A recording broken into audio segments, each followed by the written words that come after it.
Hello, hello. Welcome back to Red Storm Reel. This is the finale of the season of Red Storm Reel. Can't believe I'm saying that. This is it. This is it. This is my last one. I don't know what's going to happen next year with the show, but I'm gonna keep going with it. Yeah, but he's a good fit. But this is our goodbye to Joe. This is our last episode with Joe Sif, because his name is not Joe, guys. His name is Joseph Acerno. Actually, on my birth certificate, it says Joe. It says Joe Salvatore. No. Yeah. I was going to say, so you've been lying on top of lying. Anyways, yes, I have. It's Joe's last episode. He is graduating a semester early, meaning he leaves us a semester early. It's a bittersweet ending to this. We've been doing this he has been doing this for 3 years. This has been an incredible time to do it with him this last semester with both of these guys. And I have to say, having Delilah have a bigger hand in producing and directing the shows has really bumped up the quality of the show, at least in my opinion. So thank you, Delilah, for everything. Yeah, absolutely. You've been a great director. Great influence. Definitely. All right, so let's jump into it. Per usual, we're going to start into the game. So what's the reel? And once again, you're the guest, so... Right. They're holiday movies. Yes, by the way. Christmas movies. Christmas, holiday, Or movies whatever. that take place during Christmas. Takes place during Christmas, holiday theme, because we are off for holidays soon. Whether it's Christmas or whatever you guys celebrate. Happy holidays.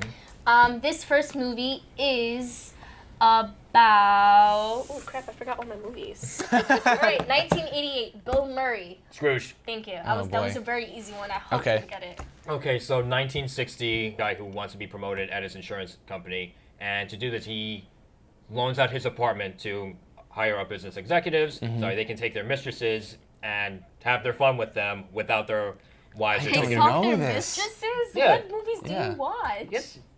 Movies with mistresses. Yeah, oh yeah, it's the whole subgenre, movies with mistresses. Movies with mistresses. Right, I don't know this one. I don't, You never heard of this one? No. Mistress Lilto? The Apartment. The Apartment. I don't think I've heard of this one, actually. That's a holiday movie? Yeah, it takes place during Christmas, yeah. Okay. So mine, this movie is an 80s movie. It's kind of like a really deep meditation on like the nature of humanity. It's like looking into a cracked mirror and seeing your own reflection.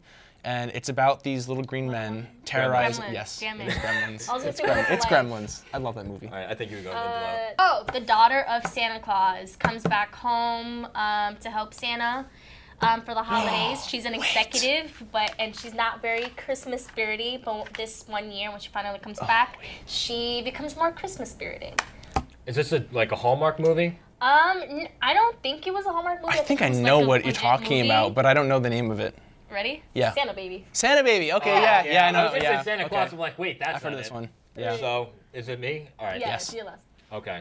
So this is an Adam Sandler movie. It's an animated movie. It's about this guy who around, I believe I guess it's around Hanukkah, who he learns to be a better person. He's not the nicest guy in the world. He learns to be a better person throughout the 8 days of Hanukkah by spending this time with the son of this girl that he used to love when he was younger. And yeah, it's just about all the delinquents or shenanigans that this delinquent gets into. I don't know this one. I don't know the one. No. Oh my God. 8 Crazy Nights. Eight Crazy. I don't know that one. I knew I should have known it by Adam Sandler, but I didn't watch it. I think we went out of the way for holiday movies. Yeah. Okay, so this one, it came out I think 2 years ago now. And it's sort of a horror movie. My favorite part is when my favorite part is when the Jack in the Box eats a child in the attic. Love that part. Oh, so it's a family comedy. Okay. It's a family comedy. All right, it's fantastic. We're going to talk about our 2018 reviews, our last goodbyes to 2018, our highlights from 2018. Yeah. Not necessarily movies that we liked, but movies that stood out to us. So if we hated them a lot, we could talk about them right now. You'll know. Yes. You'll know. Yeah. Our faces. Definitely. I believe. I think I'm starting, right? Yeah. Yes. My first movie that stood out to me was Love, Simon. It's like a high school drama about the main character, Simon, who turns out to be gay. He's getting blackmailed. He's not out yet. It's not honestly that great of a movie, but I saw it a lot because it was really personal to me. I related a lot to the character. It's not Moonlight, but it was really good. I don't know. It was important to me when I saw it, and having seen it several more times, it's kind of cheesy. If you watch it and you don't really like it, that's valid, but it was good. It's a fun movie. I think because it was put on the main screen, this type of topic, that it became much more because movies like this are definitely done, but more on like cable television movies. The cast, absolutely. It was attached to so many big names. I think that's what made it that step further. Took that step. Yeah, further. because the movie was like in terms of like the format and like the structure of it and stuff, it's really a run-of-the-mill high school movie. It doesn't introduce a whole lot of new things, but the subject matter is it's like the first thing. It's like the first time they've had something like that in such a, like you said, like a mainstream movie. And it is very enjoyable too. It's very funny. Yeah. I remember laughing a lot throughout the film. I thought it was very sharp too. And yeah, Definitely. like I said, I enjoyed it a lot more than I thought it would. So what was your other movie? I think. We got And a my little next sneak peek movie, of we it. did get an extra sneak peek, is everybody who knows me has known that I will not shut up about this movie. Suspiria. What? Yeah, You I know. like Suspiria? I like Suspiria. Whoa, crazy. Jesus. I loved this movie. It was amazing. So this is a remake of a movie from 1977. It was an Italian horror movie about this girl who enters a dance academy in Germany, and it turns out to be run by a coven of witches who are trying to I don't even know. There's not much of a plot in the first one, but this one was so good. Like, it was amazing. Like, the cinematography was excellent. The acting had such an interesting themes and storylines going on. It was disgusting to watch. Like, it was really, really horrifying. It was. I don't know why I'm laughing at that. No, it was like smiling, so I'm I've been saying like it made me uncomfortable to live in a body, and that's kind of I think it kind of encapsulates the whole movie. Made me uncomfortable to live in a pot. Yeah. Okay. Seriously, I'm not like gonna forget that one for a it's like while. if you ever seen like Black Swan, the scene where she's like on her toes and she like breaks her toenail. Yes. Yeah, and you Oh, feel like really, ooh. yeah, that's drawn out over the course of the entire movie. That's what the whole movie feels like. Joe, what yeah. is your movie? Yeah, we gotta keep going. Let's see. Oh, what is my movie? The first movie that Oh, is it me? No, oh, no, it's me. it's just you. It's Halloween. So I Plot hated twist. Halloween. I hated Halloween. When Halloween, them too. two, when they, Not a when good these movie. two were talking about Halloween, I was cringing and I was more on Eric's side. Sorry, Joe. No, you're not. It's just I was expecting so much more, and I'm definitely someone who loves to watch gory things. I was about to curse. Gory things and like the blood and the suspension. I feel like I was jumping more because of the sound in the studios. I mean, in the theater. Yeah. I felt like I was laughing when I was definitely not supposed to, and just horrible. I did not like it. Even with this movie, even though I gave a mostly positive review when we reviewed it on the show, like this is one of those movies that I thought about more and more. I'm like, it's not that great. Like I enjoyed it, got me in the Halloween spirit, but it's not something to really be remembered. I might I have been a little expected bit more from merciful. Jamie Lee Curtis. Yeah, I did too. I might have been a little bit merciful towards this during Merciless, the yeah? episode. No, merciful. Oh, merciful. Merciful. I mean, I think I kind of dragged it through the mud in the episode. I don't really know, but I remember hating it when I came out of theaters. Yeah. I don't know. I hated it. Anyways, my next movie is The Meg. It was underrated in my opinion. I got to see this. I didn't watch this So one. a lot of people once they seen it, they thought like Sharknado. But The Meg, when you get past the fact that it's like a shark movie, it took Shark movies are good, different it took a different like spin on it. First of all, the the set design of it and just this world that they created. If you don't know what this is, The Meg is a movie about this shark that's said to have been extinct, but they rediscovered it, and there turns out to not only be one, but two megalodons. There's two megalodons There's in two this? megalodons. Oh my god, I gotta Exactly. see this movie Exactly. now. Wait, so would you say like shark movies are like their own subgenre of like, I guess like natural thrillers, whatever? I don't Yeah. really know. Would you say it stands up to the other shark movies out there? I think so. Or There's does it get its definitely- lunch money stolen? No, By I the say, shark movies. but it's a good balance between Jaws, the iconic shark movie, and Sharknadoes. It's a good between. And now it's you. Okay, so the first movie I want to talk about that really stood out to me this year was First Man. This movie I feel like didn't get as much box office attention as I feel like it should have, and I'm hoping the Oscars makes up for that. So basically, it's of course, the telling of Neil Armstrong's journey to the moon and the efforts put in to make that happen. And honestly, I saw this movie in IMAX, and it was one of the most stunning movie theater experiences I've ever had the pleasure of experiencing. I thought that it was just amazing across the board. I thought Damien Chazelle, this film proved that Damien Chazelle is one of the best directors working today. I was immersed in the film the whole time. I was constantly thrilled, even though this is all based on history that we all know about pretty well. I thought Ryan Gosling was fantastic as Neil Armstrong. He gave a very quiet and stoic performance, but at the same time, in the scenes where his emotion, his his most personal moments really spilled out, oh my God, absolutely stunning. I thought the cinematography was absolutely amazing. I love how it looked like one of those like 60s documentary, like archival footage videos that you would usually see. And even the screenplay, that was surprisingly strong. That was my concern going into this, that the screenplay was going to be rather weak. I didn't feel that way at all. I thought it told the story very well. So, yeah, I love First Man. So my next movie that I want to talk about, Hereditary.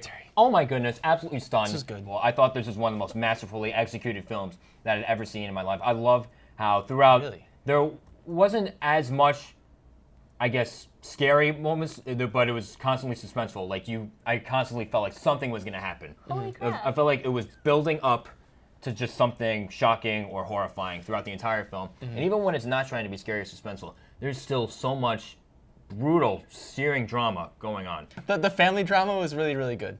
That was like another layer to the movie. Yeah, and like the second half, it kind of took off into like a weird supernatural direction, and I don't really know if it worked with the first half, but I still liked it.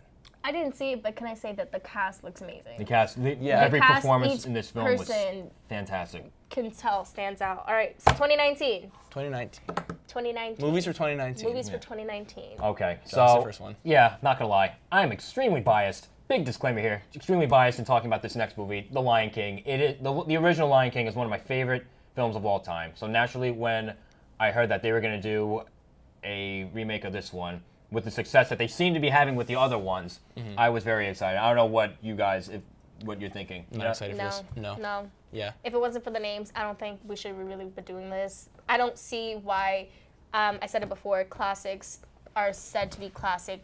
Like, why fix something if it's broken? The Lion King is still iconic. It's a classic. It's Yeah, a it's an classic. amazing So film. why do we need to redo it? Why do we have to add something They're new? gonna make so much money Like- off of this movie. Yeah. We know Yeah, that's why they they're are. making I'm gonna it. be one of them.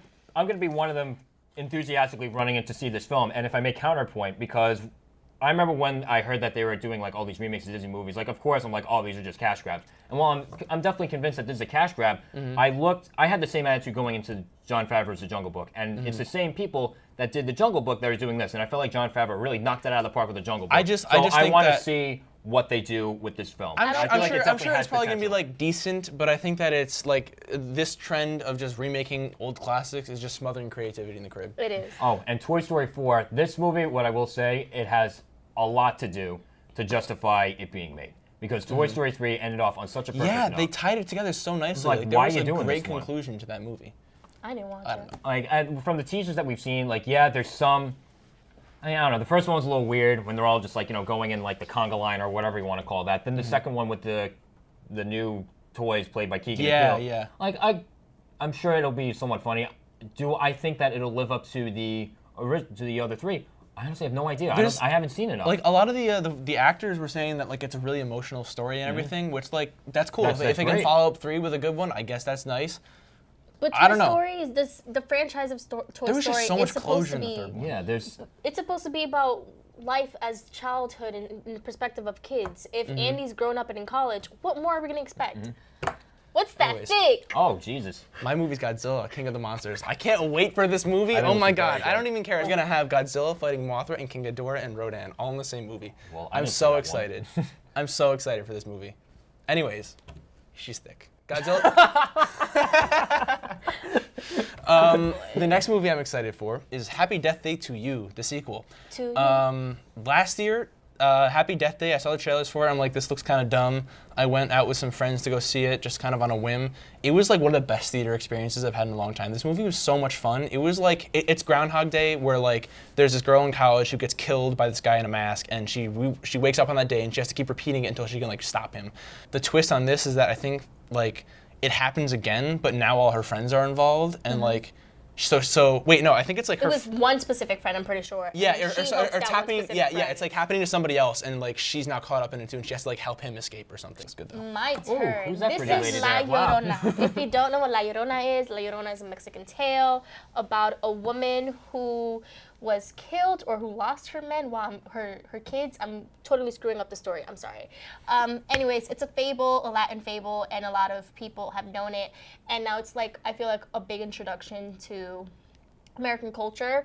I mean, not that Americans didn't know it, but like a big screen version of it. Just watch the trailer. It's pretty good. Yeah, it was very quiet, and it was more the actions that made you scared than the sounds and just like, look at that. How can you not be scared of that? I'd be terrified of that. Anyways, What Women Want. Oh, this looked funny. It's a remake of the movie with Mel Gibson, What Women Want. In the original version, he gets struck by lightning, and all of a sudden he has this beautiful power of hearing the mind of all women. Pretty sure this is on the same realm. And how can you not love a movie with Taraji P. Henson? She has a diverse as heck resume, and just watching her career, she's very inspirational. So I just love watching her anywhere she can be, and I just love me some Taraji P. Henson. Looks really good. Yeah. Yeah. The trailer's really good too. It's funny, yeah. I think this one's gonna be a little more biting than the original one too.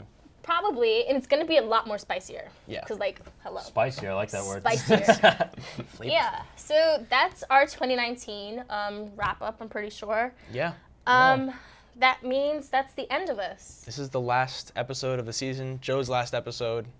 Wish you all the best. Thank you. Yeah. Absolutely. Thank It's been you great. both. It's been great having you on the show. I mean, having us on your show Yeah. and hosting it. You know. It's been an amazing experience having both of you as, such a big influence on the show. I still think that this has probably been the best season that, out of every season that we've done with the show. Yeah, it's so been really I good. It's can't, definitely been something that's progressive, and this is one of the few member series that we've had that has been constant. So watching this member series from the beginning to end is definitely a good change. But like you were saying, it's been a pleasure. Absolutely. This is our last episode of the semester. Of the semester. With Joe Acerno. Yes. Because there is a slight possibility that he'll be back with. I'm probably gonna Alright. try to host it again next semester. I plan on it, Alright. definitely. Yeah, Yeah. So be on the lookout. So what matters is the show progressed, but seems like we're leaving it in good hands. So Thank you very much. Thank you, Eric. You're I good. really hope you end up doing this. Thanks. So All right, cool. This has been great. Yeah. My name's Delilah Hernandez, and I'm normally behind the camera, so hi. Great director. Eric Ferrari. and Joe Acerno signing off for the last time. Thanks. Thank you. Happy holidays. Happy holidays, yeah.